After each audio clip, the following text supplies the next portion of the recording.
ये class 8 Verma studio जो कि देख सकते हैं आप लोग यहाँ पर इस स्टूडियो में बहुत सारा हमारा प्रश्न दिया गया है जो कि आपके परीक्षा के लिए बहुत इंपॉर्टेंट हो जाते हैं। इसको यहाँ पर हम लोग देकर चल रहे हैं, ठीक है। बोर्ड परीक्षा के लिए यहाँ पर जो है बहुत ही इंपॉर्टेंट क्वेश्चंस आपको मैं करवाने वाला हूँ इस वीडियो पर। अभी के इस वीडियो पर हम लोग विज्ञान एवं प्रौद्योगिकी, इसके अभी हम लोग अध्याय 7 को देखेंगे, ठीक है। क्योंकि अध्याय 6 तक आपको मैंने पहले बता चुके हैं। यदि आप लोग नहीं देखे तो डिस्क्रिप्शन में लिंक है, वहाँ पर जाकर आप सभी वीडियो को सीरियली आप लोग बारीकी से देख सकते हैं। बहुत ही अच्छी तरीके से मैं समझाऊंगा, आप इस वीडियो पर अंत तक जरूर बने रहेंगे ताकि आपको कोई भी डाउट नहीं रहे और सभी डाउट को क्लियर करते हुए सही प्रश्नों को अच्छी तरीके से बताते हुए मैं आगे बढ़ूंगा। देखिए अध्याय 7 हमारे क्या है, दहन एवं ज्वाला। इसका यहाँ पर देखिए पहला प्रश्न आ गया जो कि बहुत ज़्यादा इंपॉर्टेंट है। देख सकते हैं यहाँ पर प्रश्नों को आप लोग पढ़ सकते हैं। पहला प्रश्न हमारा है कि दहन की क्रिया के लिए निम्न कौन सी शर्त जो है आवश्यक है। दहन की क्रिया के लिए कौन सा शर्त जो है आवश्यक है आपको बताना है। देखिए दहनशील पदार्थ की उपस्थिति, पहला ऑप्शन में लिखा है दहनशील पदार्थ की उपस्थिति, तो दहनशील पदार्थ चाहिए तब ना दहन होगा, ठीक है, यानी कि ये तो सही है। 2 नंबर देखिए पदार्थ के ज्वलन ताप की प्राप्ति, पदार्थ के ज्वलन ताप जिस अवस्था में वह जल सके, जितना ताप पर वह जल सके, ज्वलन ताप भी जरूरी है, वायु की उपस्थिति भी जरूरी है, यानी कि हमारे क्या हो जाएगा इनमें से सभी, यानी कि यहाँ पर जो विकल्प संख्या 4 जो है सही है। अगला प्रश्न को देखिए ये हमारा 2 नंबर प्रश्न है और 2 नंबर प्रश्न को आप पढ़ सकते हैं। 2 नंबर यहाँ पर प्रश्न कहता है कि निम्न में किस ईंधन का ऊष्मीयमान सबसे अधिक है। देखिए सबसे अधिक यदि ऊष्मीयमान, आप लोग अपने किताब में पढ़े हैं कि सबसे अधिक ऊष्मीयमान किसका होगा, हाइड्रोजन का जो ना सबसे अधिक ऊष्मीयमान है, तो यहाँ पर हाइड्रोजन लिखा है ऑप्शन 4 में, तो ये हमारे यहाँ पर बिल्कुल सही है। 2 का 4 नंबर विकल्प सही है। अगला प्रश्न देखिए, अगला प्रश्न 3 नंबर, और 3 नंबर यहाँ पर प्रश्न है कि निम्नांकित में कौन सा पदार्थ जो है दहनशील है। इसमें से कौन सा पदार्थ दहनशील है आपको बताना है। जो हमारे क्या होते हैं दहन जिसका हो सकता है तो वही दहनशील होगा। जैसे कांच हमारा दहनशील पदार्थ नहीं है, लोहे का कील भी दहनशील पदार्थ नहीं है, सीमेंट भी नहीं है, लेकिन हमारा केरोसिन जो है वे क्या है एक दहनशील पदार्थ है। क्या है, दहनशील पदार्थ, यानी कि विकल्प संख्या 4 यहाँ पर सही है। निम्नांकित में कौन सा पदार्थ दहनशील है तो वह हमारे केरोसिन हो जाएगा, ठीक है।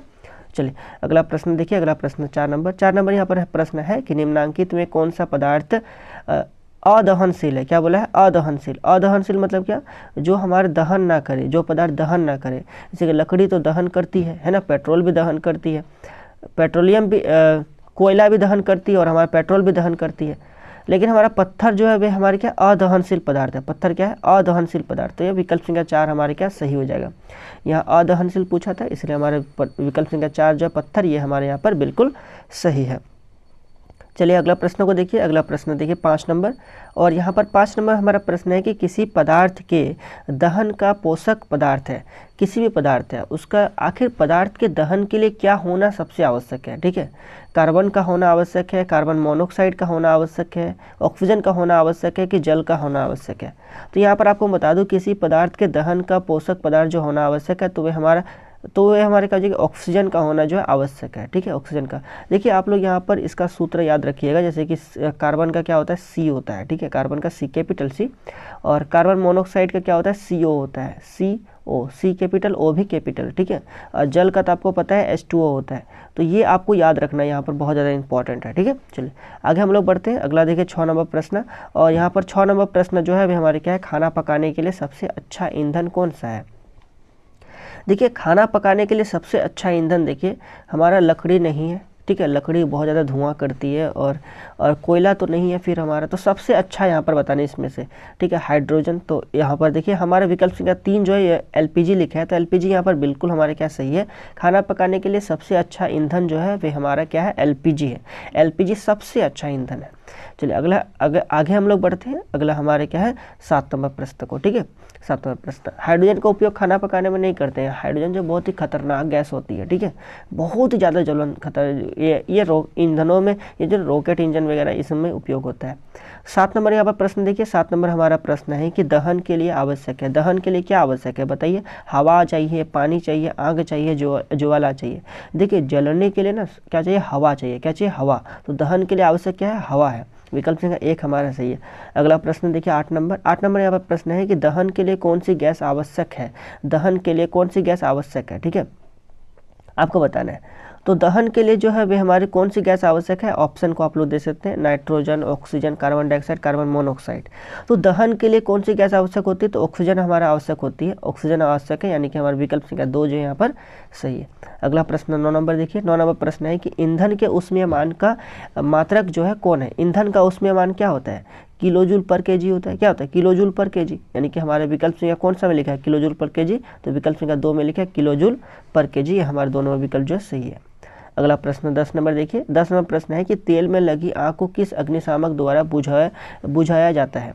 देखिए तेल में यदि आग लग जाए ना तो उसको आप बुझाएंगे किससे, CO2 से बुझाएंगे, है ना। उसमें आप पानी नहीं डालेंगे, नहीं तो पानी डालेंगे तो और भी आग बढ़ जाएगा, है ना, क्योंकि तेल जो है वे पानी से क्या, पानी घनत्व से तेल का घनत्व कम है, जिस कारण से तेल ऊपर आ जाएगा और हमारा और भी तेज़ी से आग जलने लगेगा। तो वहाँ पर आप क्या कीजिएगा, तेल में लगी आग को जो है ना CO2 के माध्यम से आप लोग क्या कीजिएगा, आग पर नियंत्रित करिएगा, क्योंकि ये जो है हमारे एक चादर का तरह काम करेगा, ऑक्सीजन का लिए ऑक्सीजन का संपर्क को तोड़ देगा और यहाँ पर आग जो है बुझ जाएगी, जो कि आपने किताब में पढ़ चुका है। ठीक है, चलिए 11 नंबर प्रश्न देखिए। 11 नंबर प्रश्न है कि किस पदार्थ की अधिकता विश्व उष्णन के कारण बनती है। ऐसा कौन सा पदार्थ है जिसके अधिक वृद्धि के कारण जो है विश्व उष्णन होता है। तो विश्व उष्णन जो है भी हमारे CO2 के अधिक बढ़ने के कारण होता है, यानी कि हमारे विकल्प संख्या यहाँ पर जो है 1 सही है। CO2 मतलब क्या होती है, कार्बन डाइऑक्साइड होता है। ठीक है, अब आप लोग यहाँ पर 11 नंबर प्रश्न, 11 नंबर तो हो गया, अब 12 नंबर को देखिए। चलिए 12 नंबर प्रश्न देखिए आ रहा है हमारा, ये हमारा देखिए 12 नंबर प्रश्न, और 12 नंबर पर यहाँ पर प्रश्न है कि निम्न में कौन जो है ज्वलनशील पदार्थ है। इसमें से ज्वलनशील पदार्थ आपको बताना है, लकड़ी, कोयला, पेट्रोल, पत्थर। तो ज्वलनशील पदार्थ क्या हो जाएगा, देखिए ज्वलनशील पदार्थ जो है वे यहाँ पर जो है वे हमारे क्या है, निम्न में ज्वलनशील पदार्थ है।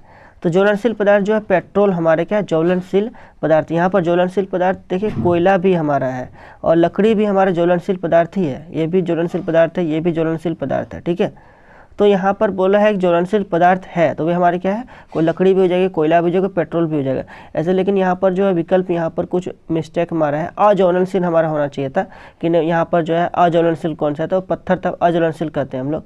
तो यहाँ पर क्या ज्वलनशील बोला गया, तो यहाँ पर हमारी क्या हो जाएगी, तीनों हो जाएगा, ज्वलनशील हो जाएगा। ठीक है, चलिए तो यहाँ पर हमारा तीनों यहाँ पर सही था। तो यहाँ पर आप लोग जान चुके हैं कि यहाँ पर हमारा जो है तीनों विकल्प यहाँ पर सही है। ठीक है, इसलिए यदि आपके परीक्षा में आएगा तो ऐसा नहीं रहेगा कि तीनों यहाँ पर सही रहे, समझ आया कि नहीं, यहाँ पर ऑप्शन अलग अलग आएगा। या फिर इस जगह यदि हमारा था अज्वलनशील रहता तो पत्थर को आप टिक लगाते। चलिए अगला प्रश्न देखिए 13 नंबर, और 13 नंबर यहाँ पर प्रश्न है कि लकड़ी का जलना किस प्रकार के दहन का उदाहरण है। देखिए आप लोग पढ़े हैं, जो हमारे विस्फोटक दहन पढ़े हैं, सौता दहन पढ़े हैं और मंद दहन पढ़े हैं। तो लकड़ी का जलना ना मंद दहन का हमारे क्या एक उदाहरण है। तो यहाँ पर विकल्प संख्या 1 हमारे सही है, मंद दहन। ठीक है, देखिए म में अंशवर है यहाँ पर, मंद दहन का क्या है उदाहरण, लकड़ी का जलना मंद दहन का उदाहरण है। अब 14 नंबर प्रश्न देखिए। 14 नंबर यहाँ पर प्रश्न है कि निम्न में कौन स्वतः दहन का उदाहरण है, जो हमारा खुद ब खुद रखने से ही आग लग जाता है ना, खुले रखने ही आग लग जाता है, इसलिए उसे पानी में डुबा के रखा जाता है। तो यहाँ श्वेत फास्फोरस होगा यहाँ पर, है ना। तो श्वेत फास्फोरस हमारी क्या होती है, स्वतः दहन का एक उदाहरण है। अगला प्रश्न देखिए, अगला प्रश्न 15 नंबर, यहाँ पर है कि निम्न में कौन विस्फोट का उदाहरण है। देखिए कौन जो है विस्फोट करके दहन करता है, विस्फोट करके जलता है। तो पटाखा का दहन क्या होता है, विस्फोट करके जलता है, यानी कि हमारा कौन सा विकल्प संख्या 3 जो यहाँ पर सही होगा। अगला प्रश्न 16 नंबर देखिए। 16 नंबर पर यहाँ पर प्रश्न है कि एक ईंधन नहीं है, इसमें से कौन सा जो है ईंधन नहीं है। ठीक है, ईंधन नहीं है, जैसे कि CNG तो ईंधन है ना, CNG क्या है, ईंधन है, CNG तो ईंधन है हमारा, बायोगैस भी ईंधन है, LPG भी ईंधन है, लेकिन ईंधन नहीं है बोला है, नहीं है तो क्या मृदा हमारा ईंधन नहीं है ना। तो 16 का 1 नंबर इधर सही है। अगला प्रश्न देखिए 17 नंबर। 17 नंबर यहाँ पर है आदर्श ईंधन के गुण है। देखिए आदर्श ईंधन किसे आप कहेंगे, आदर्श ईंधन जो हमारे क्या सस्ता हो, है ना, जो सहज से उपलब्ध हो और अत्यधिक उष्मा दे, उसी को कहेंगे आदर्श ईंधन। यानी कि इनमें से सभी जो है हमारी क्या हो जाएगी, सही हो जाएगी। ठीक है, आदर्श ईंधन के गुण है तो ये सभी है, इनमें से सभी, यानी कि विकल्प संख्या 4 इधर सही है। अगला प्रश्न 18 नंबर देखिए। 18 नंबर यहाँ पर प्रश्न हमारा कहता है कि आदर्श ईंधन के गुण नहीं है। क्या बोला गया है, आदर्श ईंधन के गुण नहीं है। देखिए तो विकल्प को आप लोग पढ़िए। हमारा यहाँ पर पहला विकल्प क्या है, सस्ता। तो सस्ता तो आदर्श ईंधन का गुण होता है, सहज उपलब्ध भी होता है ना, ये दोनों तो होता है, महंगा नहीं होता है ना। तो आदर्श ईंधन का गुण महंगा नहीं है। ठीक है, यानी कि हमारे विकल्प संख्या 2 जो है यहाँ पर सही है। चलिए अगला प्रश्न 19 नंबर यहाँ पर है कि एलपीजी जो है, एलपीजी का पूरा नाम क्या है। देखिए एलपीजी का पूरा नाम क्या होता है, एलपीजी का पूरा नाम बताइए क्या होता है।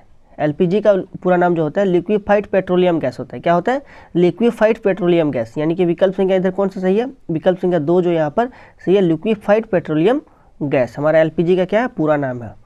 ठीक है, चलिए अगला यहाँ पर प्रश्न देखिए, अगला प्रश्न हमारा क्या है, अगला प्रश्न 20 नंबर है एलपीजी का जलना एक उदाहरण है। एलपीजी का जलना, एलपीजी जो जलता है कैसे जलता है, तीव्र दहन करता है, यानी कि विकल्प संख्या 1 जो यहाँ पर सही है। अगला प्रश्न 21 नंबर यहाँ पर प्रश्न है कि मोमबत्ती की ज्वाला का मध्य भाग कैसा दिखाई पड़ता है। देखिए मोमबत्ती की ज्वाला का मध्य भाग जो है ना पीला दिखाई पड़ता है, कैसा, पीला, यानी कि विकल्प संख्या 2 यहाँ पर सही है। अगला प्रश्न देखिए 22 नंबर, और 22 नंबर प्रश्न है कि आग उत्पन्न करने के लिए आवश्यक है, आग लगने के लिए क्या आवश्यक है, ईंधन, वायु, ऊष्मा या इनमें से सभी। देखिए यहाँ पर आग उत्पन्न करने के लिए आपको क्या चाहिए, आपको जो है आग उत्पन्न करने के लिए आवश्यक है, तो यहाँ पर देखिए ऐसे यहाँ वायु जो है बहुत ज़्यादा आवश्यक है ना, वायु तो है, और आग उत्पन्न करने के लिए क्या है, वायु, उत्पन्न करने के लिए बोला गया, इसलिए यहाँ पर जो है बी वाला यहाँ सही है, वायु होगा। ठीक है, उत्पन्न करने के लिए आवश्यक क्या है, तो वायु है हमारा आग उत्पन्न करने के लिए आवश्यक। अगला प्रश्न देखिए, अगला प्रश्न हमारा 23 नंबर, और 23 नंबर यहाँ पर प्रश्न है कि मोमबत्ती की जलना का कौन सा भाग, मोमबत्ती की ज्वाला का कौन सा भाग जो है सबसे गर्म होता है। मोमबत्ती की ज्वाला का सबसे कौन सा भाग जो है गर्म होता है आपको बताना है ना। तो सबसे ज़्यादा बाह्य भाग जो कि हमारा ब्लू कलर का दिखाई देता है, तो बाह्य भाग क्या होती है, सबसे ज़्यादा गर्म होती है, यानी कि विकल्प संख्या 1 इधर सही है। अगला 24 नंबर देखिए, 24 नंबर यहाँ पर प्रश्न है कि कौन सी गैस अत्यंत विषैली है। इसमें से सबसे ज़्यादा विषैली गैस बताना है। CO2 मतलब कार्बन डाइऑक्साइड, ठीक है, कार्बन डाइऑक्साइड हमारे ये वाला, और 2 नंबर नाइट्रोजन, और 4 नंबर क्या मीथेन, और 3 नंबर में कार्बन मोनोऑक्साइड। देखिए CO2 से भी सबसे ज़्यादा खतरनाक हमारे क्या है, कार्बन मोनोऑक्साइड, CO।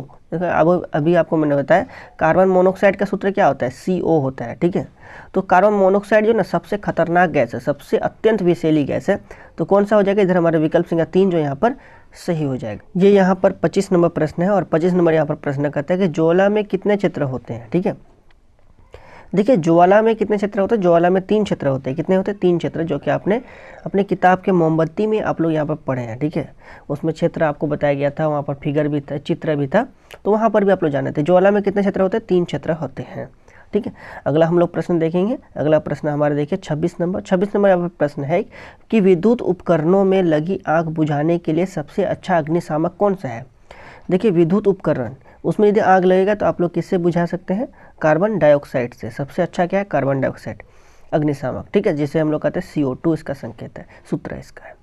अगला प्रश्न देखिए 27 नंबर प्रश्न है कि वह ताप जिस पर कोई पदार्थ जलना शुरू करता है क्या कहलाता है।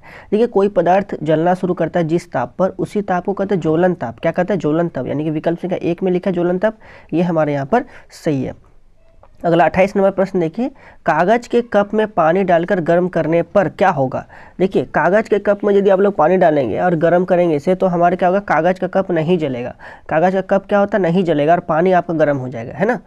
तो यहाँ पर विकल्प संख्या 2 जो है यहाँ पर हमारा सही है। अगला प्रश्न देखिए, अगला प्रश्न हमारा 29 नंबर यहाँ पर प्रश्न कहता है कि गलत कथन को चुने, जंगल में आग लगने का कारण है। देखिए जंगल में आग लगने का कारण क्या है, मनुष्यों की लापरवाही। ठीक है, विकल्प संख्या 1 में लिखा है मनुष्यों की लापरवाही। विकल्प संख्या 2 में हमारा है वृक्षों की कटाई। विकल्प संख्या 3 में हमारा है सूर्य की गर्मी, और विकल्प संख्या 4 हमारा है बिजली गिरना। देखिए जंगल गलत कथन को चुने, जंगल में आग लगने का कारण है। तो देखिए गलत कथन बोला गया, तो गलत कथन क्या, देखिए हमारे ये मनुष्यों की लापरवाही, ये सही कथन है। ठीक है, मनुष्य की लापरवाही क्या है, सही कथन है। सूर्य की गर्मी भी हमारा सही कथन है। बिजली गिरना भी क्या है, सही कथन है। गलत कथन क्या है, वृक्षों की कटाई हमारे क्या गलत कथन है, क्या है, गलत कथन। तो यह वाला हमारे का विकल्प संख्या 2 जो यहाँ पर हमारा सही हो जाएगा। ठीक है, चलिए अगला प्रश्न देखिए, अगला प्रश्न 30 नंबर, और 30 नंबर यहाँ पर प्रश्न है कि जंगल में आग किस मौसम में जल्दी लगती है। देखिए जंगल में आग जो है ना किस मौसम में जल्दी लगेगी, ग्रीष्म मौसम में सबसे जल्दी लगता है जंगल में आग। ठीक है, जिसको दावानल कहते हैं, आप लोग जानते हैं। तो इस प्रकार से यहाँ पर जो 30 प्रश्न हो गए, जो कि बहुत ज़्यादा इंपॉर्टेंट था इस चैप्टर का। तो सही प्रश्नों को आपको मैंने अच्छी तरीके से तैयारी करवा दी है। तो अभी के इस वीडियो पर इतना ही रहने देते हैं, मिलते हैं इसके अगले वीडियो में, तब तक के लिए बहुत बहुत धन्यवाद।